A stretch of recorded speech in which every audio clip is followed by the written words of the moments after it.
over to the Financial Review, and we're seeing the Treasurer like we've never seen him before. Josh Frydenberg strapped into his stationary bike and in his Lyrca in his Parliament House office in Canberra yesterday. Treasurer Josh Frydenberg was pumping up the cycling economy by launching a new EY report on the power of the pedal. As well as the health benefits, cycling adds $6.3 billion in economic output annually and is supporting almost 35,000 jobs, according to EY. Again, the reverse ferret is brilliant, and I love the fact that we've got Frydenberg as a mammal on the front page of the Financial Review tomorrow. Look, I never expected to see the Treasurer in Lyrca on the front page of a newspaper, but there we go.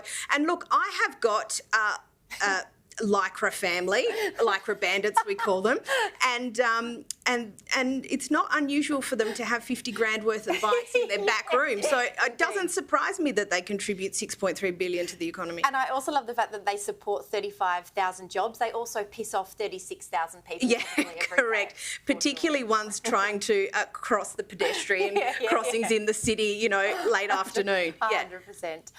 Now, obviously, more serious notes. Dragged out talks expose the net zero deal. Obviously, net zero and emissions are dominating all of the splashes on the major newspapers tomorrow.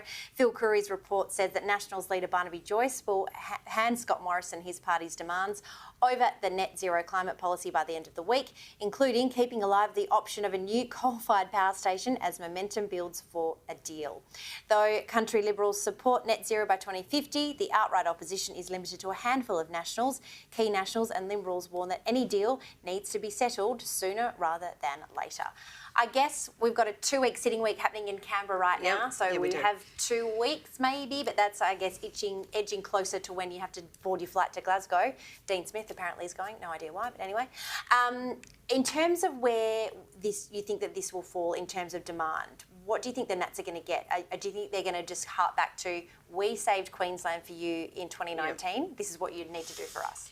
I think there probably will be something like that. And I think the issue will be more around jobs and money going into regional communities than anything. Look, our country is very reliant on mining and agriculture. Those industries are renowned for being innovative. So remember, it's net zero. It doesn't have to be actual zero. Yeah, like scales. Like scales, right? We need to balance. So, we have agriculture exploring things like carbon capture and offset and that sort of thing. So we know that those industries know how to be innovative and move towards just being more productive and doing things better. I mean, and I've said this before, farming today is very different to farming in the 70s, right? And it's actually not that long ago.